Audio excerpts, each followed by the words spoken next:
Well, hello, hello, hello. You are joining the No Brainers Empowering Possibilities show.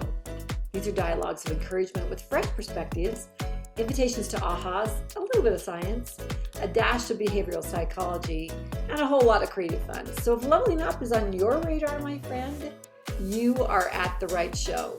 I'm your host, Roseanne Marsh. I'm the I'm the author of the teen and parent empowerment curriculum called Level Up. And you are listening to episode number 22.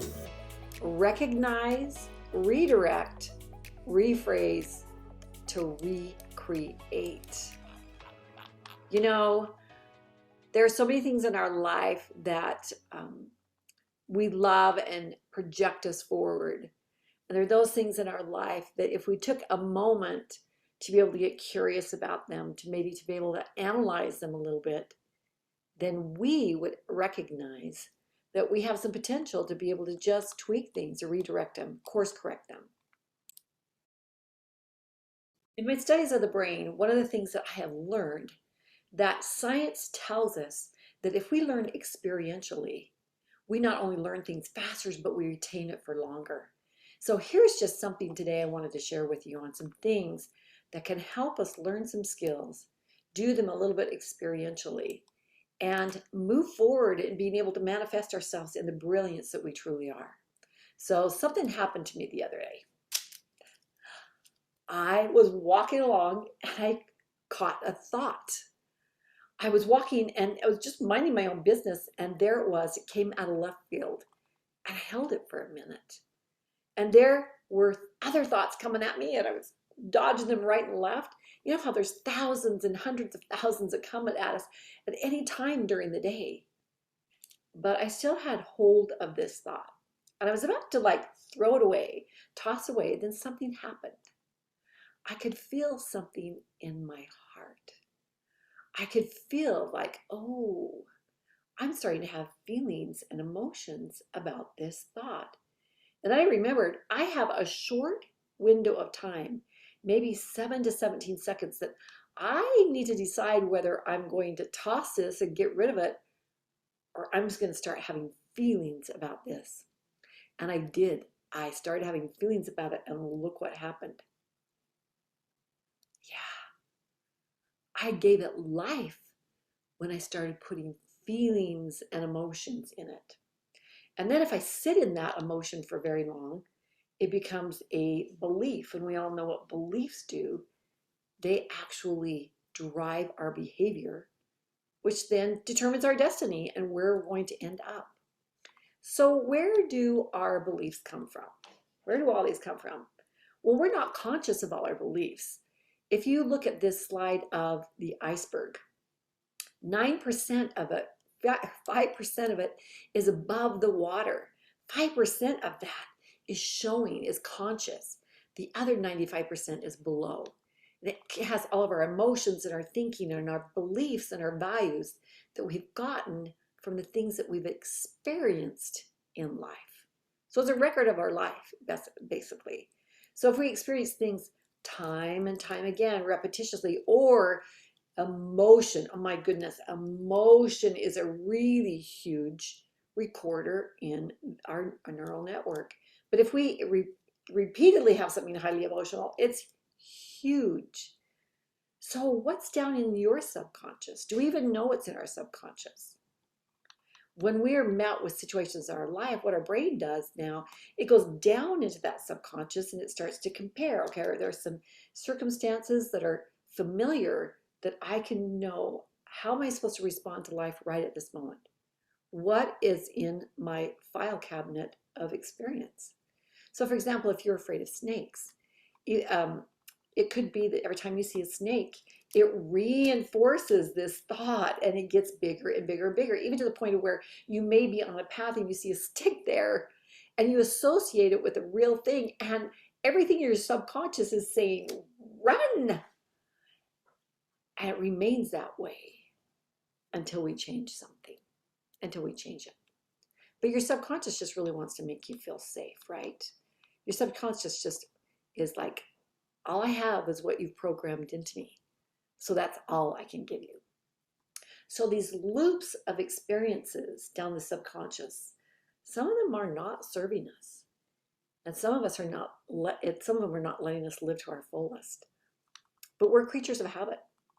And we have a tendency to stay with what seems familiar. Now, notice I didn't say comfortable, I said familiar, because it's easier for us to stay with familiar than it is for us to change.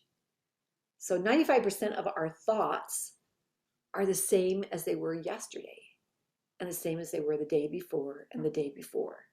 So that really is a predictor for me that if my thoughts down the bottom of that iceberg are the same, tomorrow is probably going to be the same too. You know, there's that saying that says, if you always do what you've always done, you'll always get, do you know this one? What you always got. So if I want to change things, I've got to do some things differently. So there's some amazing skills that we teach in Level Up that help you recognize, help you redirect, help you rephrase things so that you can recreate the beliefs that you want so that you're not held back in life. At some of our teen retreats, we have them look through a filter, like one of it is shame. And we say, if shame was something, if that was one of your thought loops in your iceberg that you were looking through, then how would that affect your life? Now, if not feeling worthy is one of yours, how would that affect your relationships? Or if that filter, that program that you're looking through is not feeling competent, then how would that affect your job? So in Level Up, we have a whole chapter just based on how to help you find those things in your subconscious and then be able to use those tools to redirect, rephrase, and then recreate. So I'd love to share a couple of those tools together. But when I caught that thought and had those mixed feelings about when I let it linger longer and gave it life, I recognized I have a choice over my thoughts. I could have swatted it away and done what society kind of teaches us to do, and that's to go to the Hallmark movies, go to food, go to working out, whatever it is. We all have a convenient way of numbing when something is uncomfortable. But this thought I caught wasn't comfortable, but it was familiar. And as I sat and thought about it, I remember that if I ignore my thoughts, they're going to circle back around and come back to find me. Now, any of you parents, have you ever been on the phone in the middle of a conversation and you have a child that's wanting your attention and you give them the international sign for, wait a minute, it's like this. And they gave you the finger, I call it the woodpecker. They're like, mom, mom, mom. And you patiently give them the one finger and they go to the other side of you and they're like, mom, mom, mom. And you're like, okay, if I ignore this, it's just going to keep coming back to me, just like our thoughts. If we ignore our thoughts, in some way, shape, or form, they're going to come back to us. So that day, when I caught that thought, I didn't push it away. I didn't give it even the 1 minute finger. I just started to attach an emotion to it. And I recognized that it didn't feel good. And it was shame and embarrassment. And then the earliest remembrance I had of that was when I was third grade and I had to get up and give a book report and it wasn't ready. And I was the first one to go up and I was up there and I was shaking and saying some words and couldn't say my S's at that point. And kids were laughing and the teacher wasn't making the, and I was embarrassed. And I was shamed up there. I felt shamed. What happened from that experience is I said, I will never speak in front of others again because of that. Now, obviously, I didn't hold true with that because I learned some skills. And in Level Up, we teach those skills for you to find those things in the subconscious, attach them to a root, get to the root of those, and be able to change the energy of it. But we're not going to go there today. That would be a class in and of itself, a fun one too, a fun one too. But I need to make the association of what our thoughts are all about, that why it's important to pay attention to our thoughts. And quite honestly, not all the thoughts that come to us come from our thoughts. Sometimes I feel like I've got an angel on one side and a devil on the other. And we need to know where those thoughts are coming from, because we will make the decision of, no, thank you. We've addressed it. That's what you need, is you need to go away. Or, wow, this keeps coming up and I need to address it. So what are in your thoughts? Well, you know your thoughts have a microphone. And we know that because they come out in our voice, in the words we speak. And I'm not talking about the words that you speak when you're polished and trying to speak positively and unchecked. I'm talking about when you're unchecked with your besties, when you're unplugged and those words just keep tumbling out. Those are the words that are creating our life because of the microphone that's plugged in to the thought loops that are playing in our subconscious. Well, the incredible thing about words is when the words pass through the breath of life, they have more power. Now, God, when he created the earth, God spoke and it was. Now, there's a pattern there that tells that there must be a lot of power in the spoken word. Well, how do I know that? Why do I feel that? Well, about 8 years ago, I had been test driving cars. I knew it was time for me to get rid of my minivan. And I had drooled over an Xfinity SUV and finally decided that it was time for me to purchase it because my minivan was kaput. And I had test driven it so much that when I went in the Infinity dealership, they're like, don't bother helping her. And they just about dropped dead when I finally said, where can I sign? And all I remember about that day was when they said, what kind of license plate do you want? And I picked one that had the arches of southern Utah. And then I didn't think anything of it. Drove off happy with my SUV until the next day, when I got 13 miles to a gallon. So different from what my minivan was. And then turning radius was hard. I just kept thinking, what have I done? What have I done? This is harder. This is too big. This is too large. I don't even know why I've done this. And then I found out that it had a problem with it. And that's why it had such bad gas mileage. So I had to take that into being fixed. I'm like, what have I done? This is too big. It's too large. Well, I had a friend over and he said, hey, did you know that your temporary sticker has expired? Where's your license plates? And I said, oh, I think they're in an envelope in the back. He says, I'll put them on for you. He pulled them out of the envelope and he started to chuckle. And he said, I didn't know you got custom license plates. I said, well, I didn't. He goes, yes, you did. He knew exactly how I felt about this Xfinity, QX80 Xfinity. And he showed me the license plate. And I saw the irony. And here is the license plate. This is the model of my, and then here is the license plate.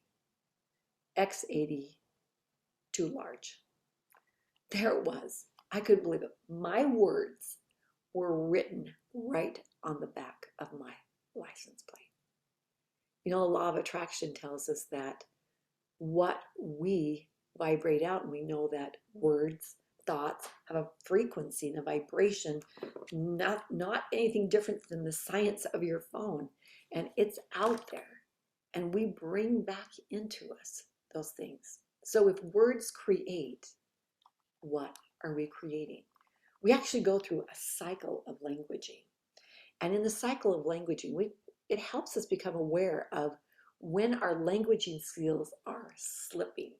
Now, when you're at the top of the world, put your arms up like this if you can see me, or if not, just put them up anyway if you're listening to this. When you're at the top of the world, what are those words that you say? What are those expressions you have? And how do you feel? Now remember, words have their power in the feeling. I could say the word, that's fantastic, and it has a little bit of power. But if I say, that's fantastic, and I feel it in my heart, it has a ton of power. So think about the emotions that are going with any of this languaging. So top of the world, how do you feel? Then when you bring your hands down a little bit, that's when we start slipping. That's when we start complaining. Or if we're going to like a 3 o'clock, if you were looking at a clock, what does your language sound like there, and what do you feel like? Now, at the very bottom, it'd be a 6 o'clock on a clock. It's like you have the weight of the world on you. And what are the languaging things that you say when you're down there? And then when you start coming back up, then what do you say? What's your languaging, and how do you feel? Something to remember is that when we're at the bottom of the world, we're at a place of very limited focus, because all we are seeing is what's wrong in our world. We're not seeing the blessings, the opportunities, etc. We're missing a lot of the world when we're down there. I think it was Albert Einstein that said, you cannot solve your problems from the same mind that created them. So if we're down there creating our problems, we cannot find the solutions. We have to get out of that languaging cycle. And changing our words is one of the ways that we can do that.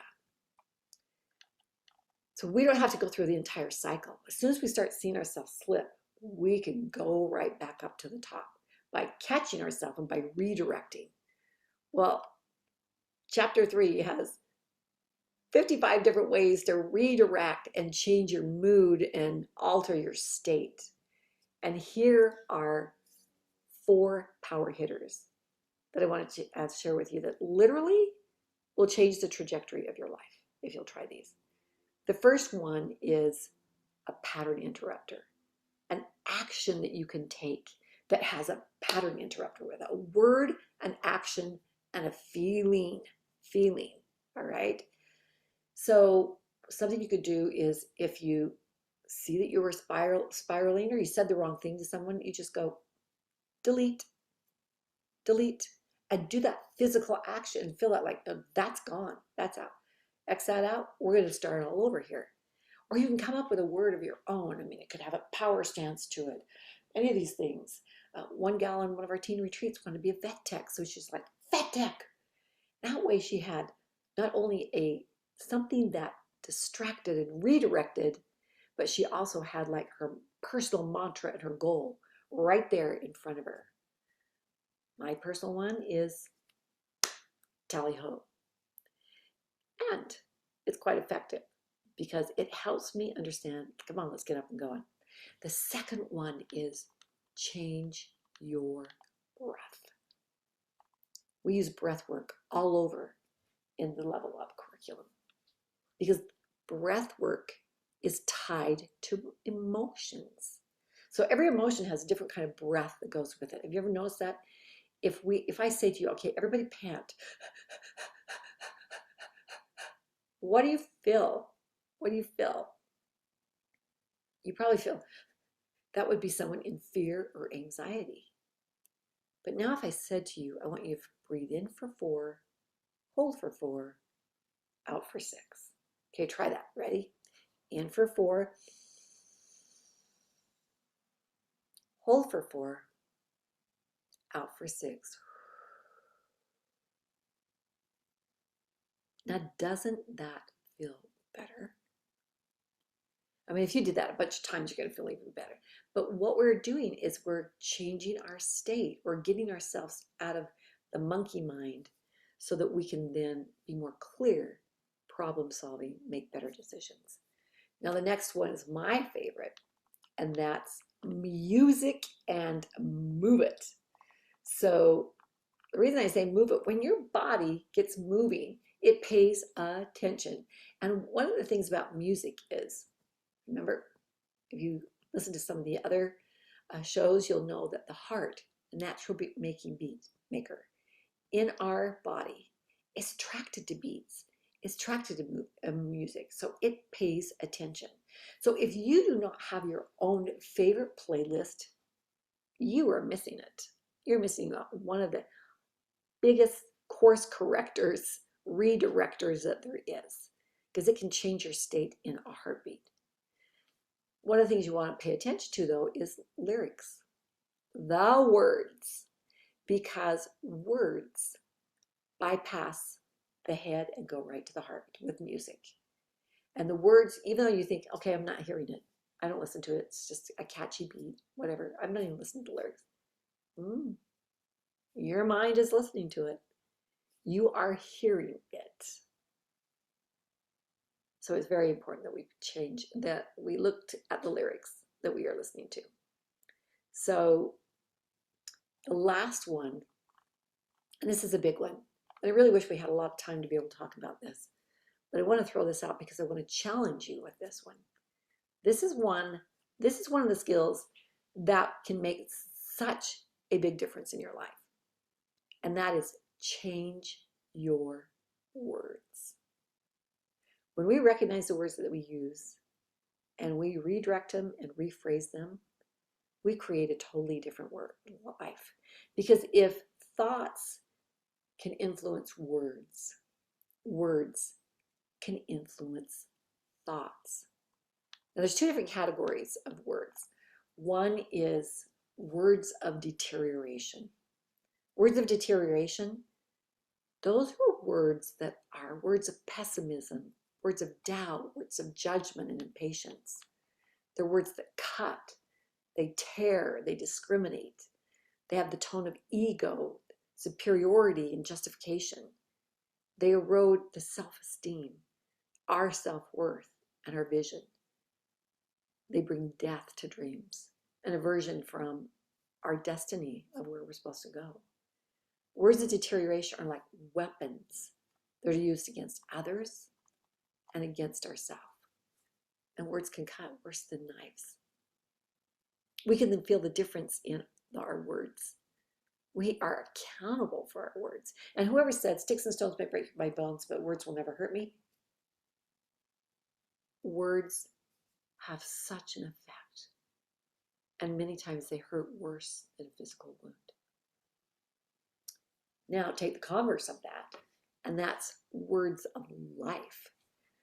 What are we creating with our words? Well, words of life are positive in your world. They're high vibration. They look at life through a realistic lens. They're words of charity. They're words of not flattery. They're words of kindness and encouragement. They aim us right at our intended target. They keep us on course. They keep us afloat. They elevate us. They invigorate us. They take us to higher ground. They're never eroding on our self-concept or those of the others. They uplift, they enliven, they seek solutions, they create hope, peace, gratitude, happiness, self-worth, and selflessness. But there are some words, so it's pretty easy to say, okay, well, I think I can tell the difference between the words of life and the words of deterioration. Those are ones that stand out. But you know there's another category in between that we use that we don't even recognize that really are doing horrible things for us. Because there again is what are we pulling into our life. Now, you're probably familiar with idioms. Idioms are something that we say that are figurative instead of literal. Like, he's a pain in the butt. That would mean he's really pretty ignoring. Or she's pulling my leg, meaning that she's joking. She's not literally pulling my leg. Or I'm dying to go. Isn't that funny? Because something we really want to do, but we talk about death in it. So that's really kind of an idiom, right? But we understand that it's figurative. Here's something really important to understand about the brain. The brain is super literal. And it hears all the words you say, especially it can interpret the emotions of what you are saying, right? So here's some of the other words that may be a problem for us. There are two categories. There are obligation words and there are limitation words. Obligation words would be like, well, I have to. I should. I need to, I'm supposed to, I'm forced to, I ought, I must. And then obligation words or limitation words are like, I can't. It's impossible. This won't happen. It's never, never, that never happens. I never, am not good enough. And there are more words than that. But the truth is that any obligation can be a choice for us.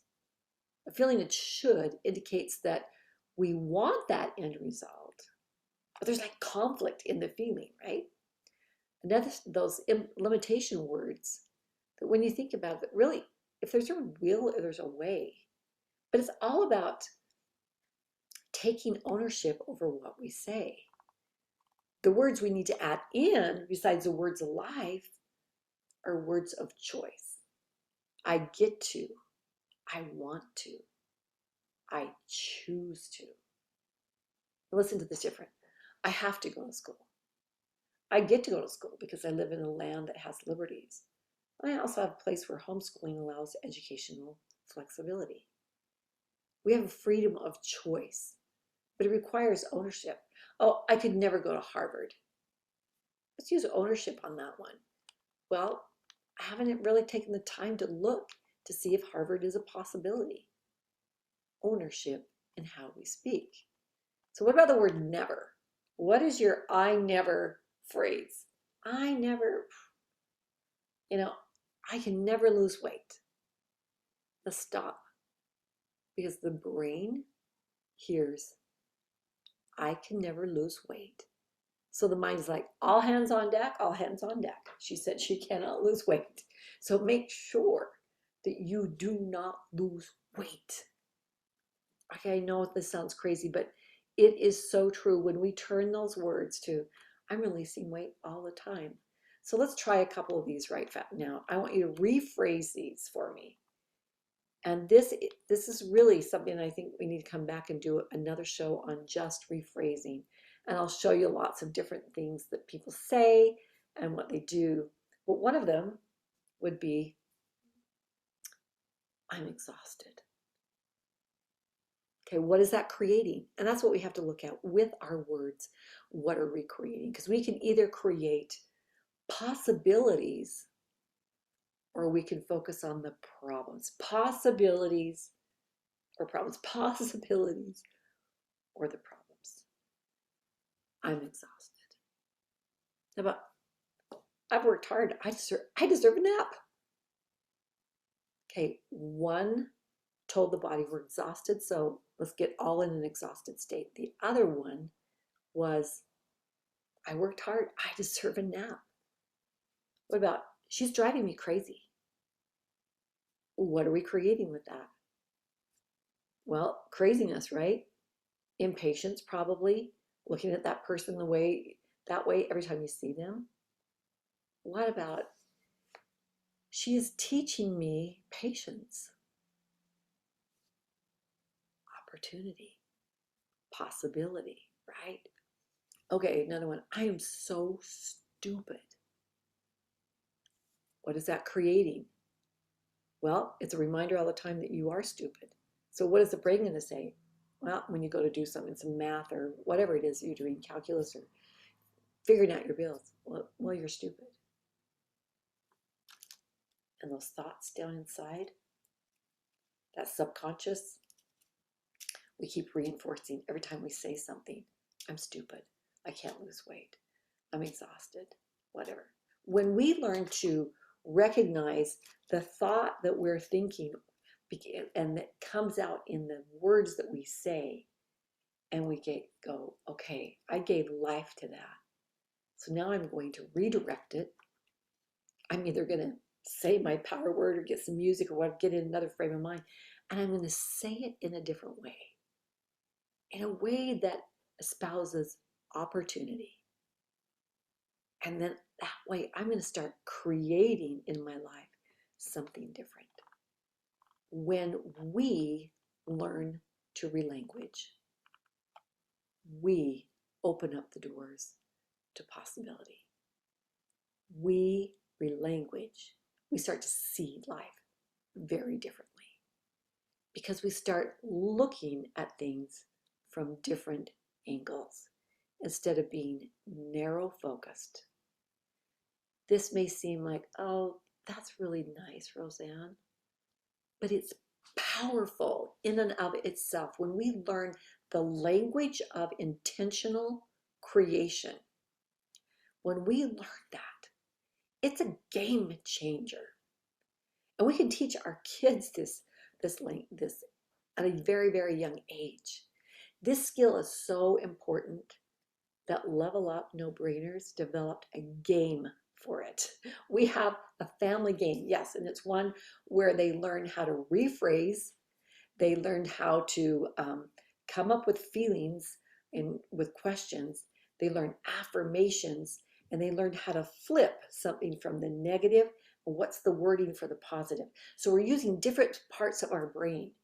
And the cards on one side are for teens and adults, and the other side is for kids 8 and up. So your family can play all at the same time. There's action cards in it that kind of bring a little bit of life and fun to it. It's an edutainment game. So look for that on nobrainers.com. Brand new item is just getting logged in. It's docking as we speak. It's on its way here, and we're very excited about it. I feel that passionate about the fact that we need to start being able to use our language of creation to be able to empower ourselves, to be able to send us in the trajectory what you want to do. We do not want things working against us. We want our language, we want our thoughts to work for us.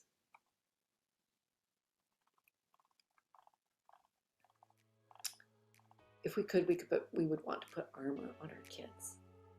Well, Level Up is a certain type of armor. In this atmosphere when there's anxiety and depression, we need to be able to redirect. We need to be able to state control. We need to be able to rephrase and change things. We need to be able to recreate in the direction that we want to go. There's a lot of emotional pains and hurts out there because of thoughts from the past. Here at No Brainers Level Up, we just want to help. So I hope you reach out if you're curious about the program. I hope these shows are helpful to you. And as always, remember, we are creators. Let's go out and recognize, redirect, rephrase, and recreate. Thank you for joining me this week. Take care.